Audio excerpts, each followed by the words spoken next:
Hey there, Restaurant Pro. It's David Scott Peters, and welcome to episode 75 of the Restaurant Prosperity Formula. I've been coaching restaurant owners since 2003, and the Restaurant Prosperity Formula is based on what the most successful restaurant owners I've worked with do on a daily basis to achieve their success. The basic premise of the formula centers around achieving prosperity, freedom from your restaurant, and the financial freedom you deserve. To achieve prosperity, you have to follow a very specific formula made up of leadership, systems, training, accountability, and taking action. Today, I want to talk about how to unlock your restaurant's profit potential and give you the ultimate guide to managerial productivity and laser-focused success. Let's get started. But first, a word from our sponsor. We all know managing costs is one of the most important parts of running a profitable restaurant, especially now. But between fluctuating vendor prices, waste, labor, and the never-ending list of tasks that demand your attention on a daily basis, it can be challenging for even the most experienced of us to manage costs well. That's where Margin Edge comes in. Margin Edge is a complete restaurant management software that automatically uses data from your POS and invoices to show you food and labor costs in real time. Don't wait until it's too late. Margin Edge gives you tools to make decisions in the moment, like a daily P&L, price alerts on key ingredients, and real-time plate costs, all without ever having to touch a spreadsheet. Take control of your costs, work more efficiently, and be more profitable. Go to www.marginedge.com/DSP to learn more and schedule your demo today.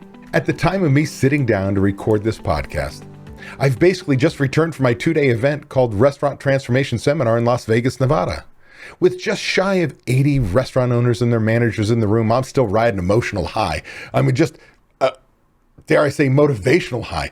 Because as much as I'm sharing data with them and inspiring them to do more, it inspires me to remember my why I do what I do.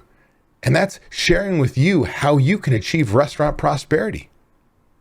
The one key component to any restaurant owner's success in implementing the systems I taught them and ultimately living the benefits of restaurant prosperity, which is freedom from your restaurant and the financial freedom you deserve. And that is all dependent on their implementer's success.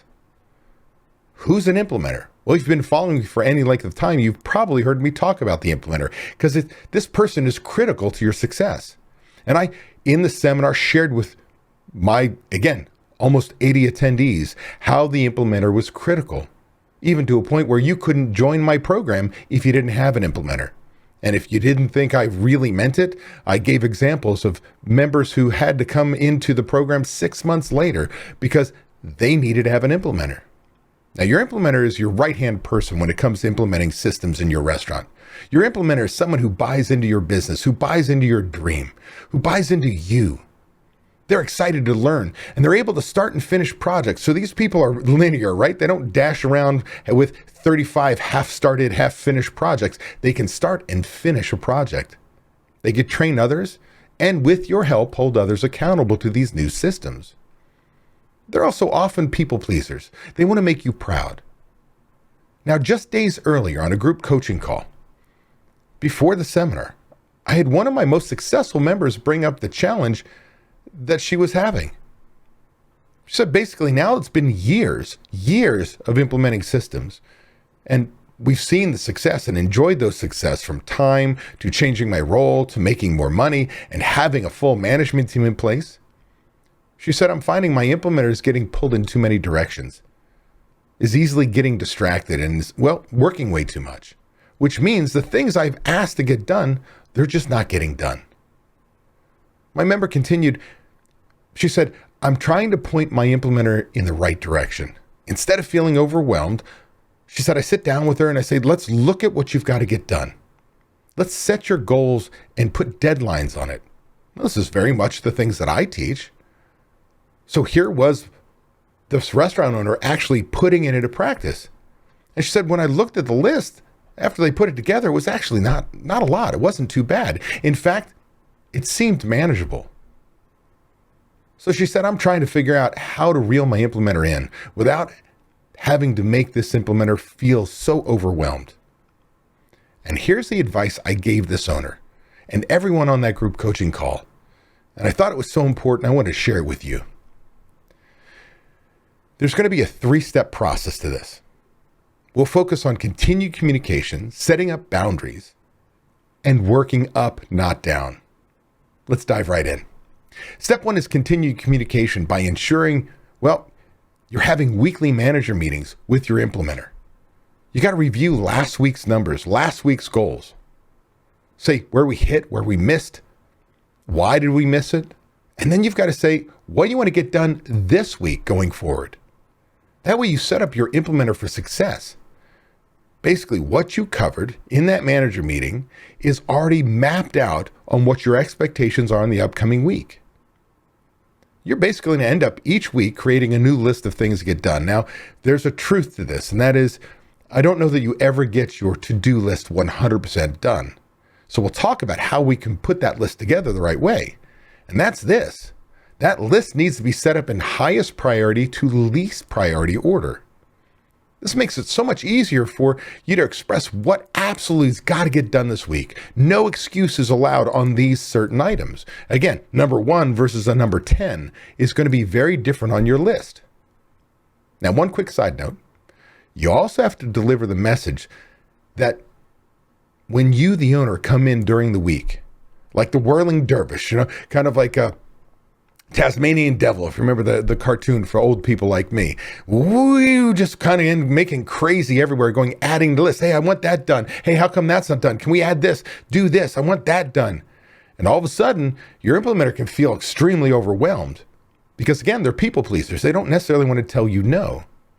So your implementer has to have permission to show you the current to-do list and let you know that they might not have time to get everything done if you add more to the list. So here's the new task they want done. You want it done. Where does it fall on the list? That if you can't get it all done, what can be missed? Now, this gives you, the owner, the opportunity to go, I didn't realize I was overwhelming you. I can give this to somebody else. Or, again, be on the same page with your implementer that we can take their foot off their neck, that everything isn't going to get done, that you have changed your priorities, and that's okay. Now, step 2 is remember your implementer must be able to set some boundaries. And this is probably one of the toughest things to do, is to set boundaries that while we want an open office policy, open door policy, that, hey, whatever it is, come see me. I'm your manager. Well, there's a point where setting boundaries is extremely important, though. When you have double coverage, and when I say double coverage on the restaurant floor, that means you've got an opening manager and a closing manager that are overlapping for an hour or 2 hours. This is when your implementer can really be locked in the office and work on these systems, input data, and get things done. The challenge can be that all of your team members know that your implementers sit in that damn office. And so when they need help with something, they don't actually look for the manager on duty. They go straight to the office because they know they will find a person who can help them sitting right there. Now, it's too easy for your implementer to get up and take care of things, right? Because they're people pleasers. They want to take care of their team. They're also restaurant people, which means hospitality, take care of our people, take care of our customers. Like, get up, go do the work. The problem is it pulls you from every direction. And the next thing you know, you look at yourself, say, I just spent 10 hours today. I didn't get anything done on my to-do list because I kept getting interrupted. How do I stop getting interrupted? Because it's chewing up all the time. So the next thing you know, again, your implementer hasn't gotten shit done.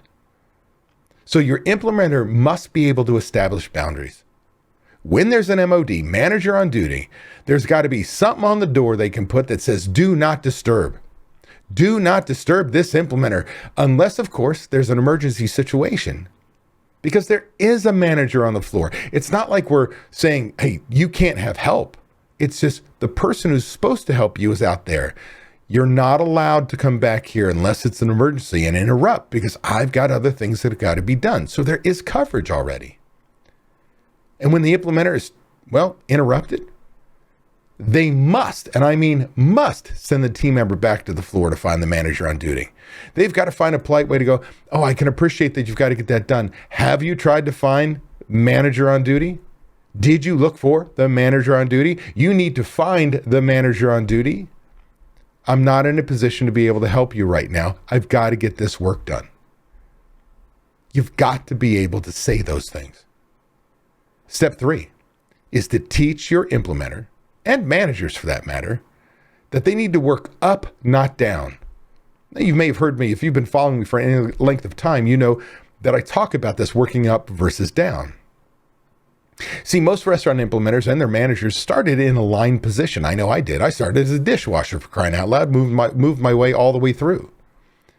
This means when the restaurant's busy, or in times that, well, that manager or implementer is feeling stressed, they're going to revert back to where they came from and do their jobs, the jobs of our team members instead of their own job.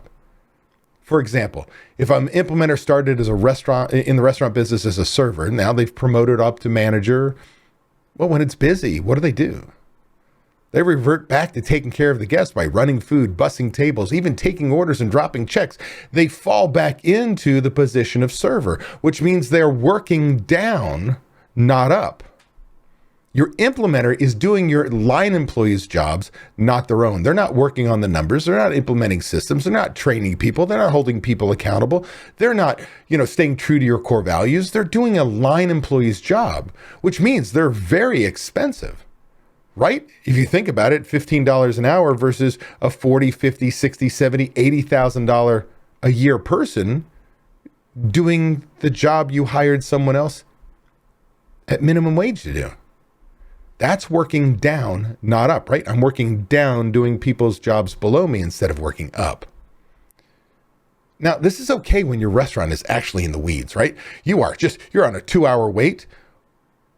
What's your manager supposed to do? They're supposed to do the work because it's all hands on deck. Otherwise, your implementer and managers need to learn the lesson that there's a time to do, a time to help, and a time to direct. There is a time to do, there's a time to help, and a time to direct. What do I mean? Well, again, remember, we're in the weeds. We're on a 2-hour wait. But when table 22 needs to be bussed, that implementer's got to go or manager's got to go bust that table. We need that table right now. All hands on deck. You've got an opportunity. You see it, get it done. Now, if we're almost in the weeds, we're busy. We're nice and busy. Everybody's focused on the guests. Nobody has time to play grab ass at the time clock or do anything but take care of the guests. Pre-bus tables, drop food, take orders. You get the picture. Everybody's just focused. Well-oiled machine. Well, there's a time that maybe I as a manager need to help.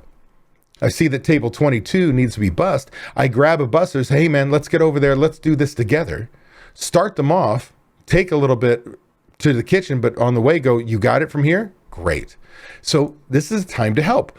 It's not I need to do the people's job, but I need to, hey, get them focused on getting it done. They certainly could use an extra hand, no problem.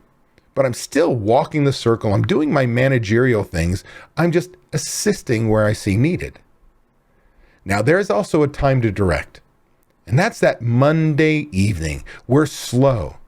And the first thing that, again, somebody who has been promoted into management, become an implementer from being a server, a bartender, a cook, you name it. What am I going to do on a slow Monday? Well, let's lead by example. Do as I do, not as I say. So the next thing you know is I go bust table 22 and I look around and my servers aren't doing anything. Instead, when it's slower, I need to be able to go, hey, server, table 22 is yours. That has been sitting dirty too long. Let's go. Why don't you go clean that, please? So there's a time to do, there's a time to help, and a time to direct. And it's teaching our implementer, it's teaching our managers to recognize the time that they've got to choose which one it is. Because all too often, they work these long weeks, 40, 50, 60, 70, 80, 90 hours, don't get anything done on the to-do list because they've been working their ass off doing what? Working down, doing everyone else's job instead of working on what they're supposed to be working on. And the easiest path to that is understanding when there's a time to do, a time to help, and a time to direct. I also want to share with you additional advice other members on that group coaching call shared with the group. One of my members also talked about how there was a dark side to implementers, getting overwhelmed. He asked the question, how do you know when your implementer is tired or unwilling? This owner talked about how we give people, especially those people we trust, those key people, the benefit of the doubt when it comes to getting things done. He went on to say that you can look at the same situation through two different lenses. Basically those rose-colored glasses, giving the benefit of the doubt is one of them. The other way is, the person just isn't right for that position anymore. And what he was trying to say is what we talk about all the time. Sometimes we promote people and they do a great job for us as we need them. But as the company starts to elevate, needing more from that position, sometimes people reach what's called, I think it's from the 1990s, a management principle called the Peter Principle. You rise, you promote to your highest level of incompetency. You keep getting promoted until you can't do the job. And sometimes we promote people and they did a great job for us, great job for us, great job for us. And as we keep moving up the ladder of progress, they stall. Now, sometimes that's on purpose. Sometimes it's because they're not capable. Sometimes it's because they don't want to change. They don't want to do anymore. And that's the hard part is how do you know that the person that you've trusted has been your implementer, getting shit done, like just rocking and rolling, isn't feeling that overwhelmed point versus they don't want to do it anymore. And again, that's the hard part, determining which lens to look through. Another member talked about advice that they received on a past group coaching call from another member.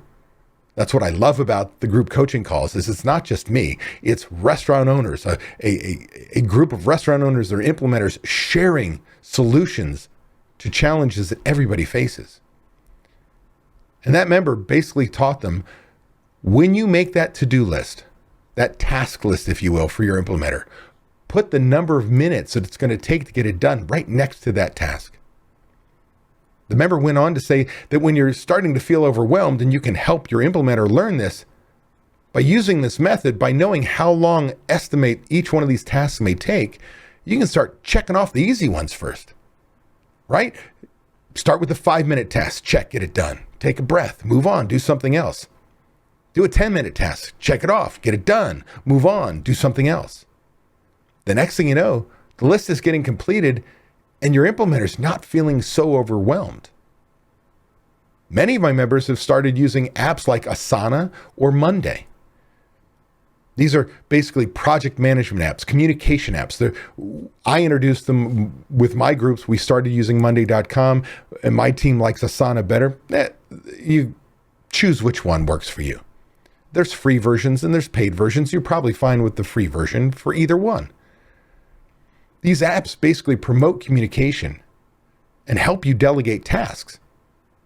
One member said it's changed his life.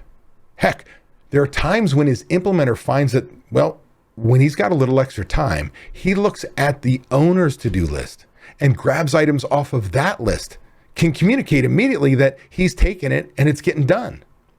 On top of that, this member can also take a look at all the manager's to-do lists and say, hey man, I'm starting to overwhelm my people, and make a change before it becomes a problem. Now, going back to the original challenge we started with, and that is the last piece was the implementer was working too much, right? How do I avoid my implementer going through burnout by working too many hours? Now, I can tell you this is not unusual.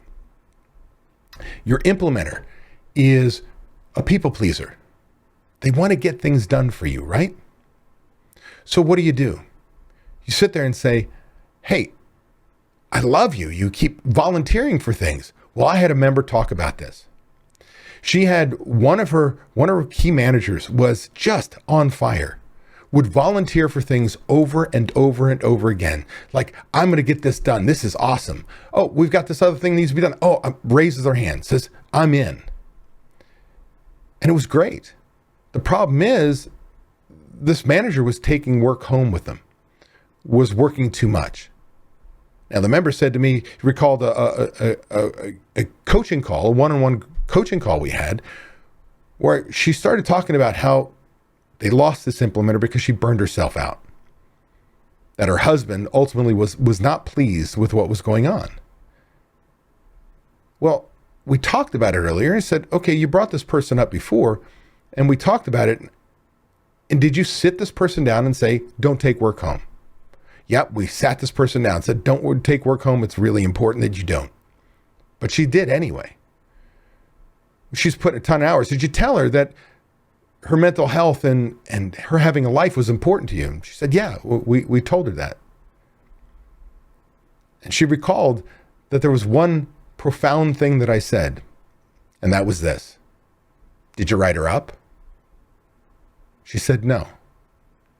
See, ultimately what happened, because they didn't say, hey, it is that important to us to make sure you are not putting in more than 50, 55 hours in a week on a routine basis, that you're not taking work home, that you're not overwhelming the hell out of yourself by saying words, but not really enforcing those words with actions. We let her continue to do it, is what she basically said. And ultimately her husband was pissed that she was overworking herself, burning herself out, ultimately quit. So it's important that you put the groundwork down to make sure your implementer doesn't get overwhelmed. And by following all the things we talked about, by ensuring that, well, we know that there's got to be boundaries. We know working up versus working down. We understand that your implementer has got to make sure they take the time for themselves to get their work done, whether it's creating those lists and putting priority in order and putting the how much time it takes for that constant communication. All of it matters. All of it puts you in a position to be successful. Because why? Your success is 100% dependent on who? Your implementer. Now, I hope that you understand why I felt like when I was on the group coaching call and we had the members sharing all this and we were talking about it, why I said on that call, this is good stuff. This is probably going to become a podcast. And that's what I did here today, is by folding in the two things that happened in the same week, that group coaching call saying, hey, your implementer can actually overwhelm themselves if we let them. And days later in the 2-day seminar saying, hey, you've got to have an implementer to be successful, because I can't get you, the restaurant owner, to do these things. I need you to learn them, guide your people, help them hold other people accountable. And I've seen it over and over and over again be successful. That by marrying these two thoughts in the same darn week in two different situations can set you on a path to not only understand the importance of that implementer, but once you find them, including your managers, that they don't get overwhelmed and you spend all this time developing them, they ultimately leave you for the wrong reasons. So make sure you continue to communicate. Make sure you teach them to work up, not down. Make sure that your implementers, well, they've set those boundaries, because your implementers are critical to your success. Hey, that was an awesome episode. I want to thank you for taking the time to take action on building a better, more prosperous restaurant. Before you go, I want to give you these 3 thoughts. 1, by combining leadership and taking action with systems and training being checked by accountability, you are on your way to creating prosperity for you and your restaurant. 2, I have something I need from you. Please leave a review on Apple Podcasts, Spotify, or wherever you happen to listen to podcasts. By leaving us a review, other restaurant pros seeking out this information are able to find it. I read the reviews, and hearing how this information has benefited you does wonders for me. And 3, if you find any of the discussions helpful, share them. The more restaurant pros who have access to them, the better we become as an industry. For more restaurant resources or to get in contact with me, connect with me at davidscottpeters.com. Be passionate about what you're doing. Be persistent, but more importantly, become better and help everyone around you become better. And your restaurant is going to kick some ass. If you're tired of not being able to leave your restaurant because no one else knows how to run it, I want to make sure you know it doesn't have to be that way. You can leave your restaurant. It is possible to build a team of people who know how you want the restaurant to run. With these trained and responsible people in place, you can give yourself time away. What would you do if you had time away from your restaurant? Would you sleep better? Would your relationships improve? Would you feel more relaxed? These are all things you deserve to experience as a business owner. It's why we own our own businesses. If you would like to learn how to own a restaurant that doesn't depend on you to be successful, click the link in the description to watch a free training course that teaches you exactly what you have to do. Also, be sure to subscribe to get my weekly tips and watch these 2 videos to get more information and guidance for running a successful restaurant.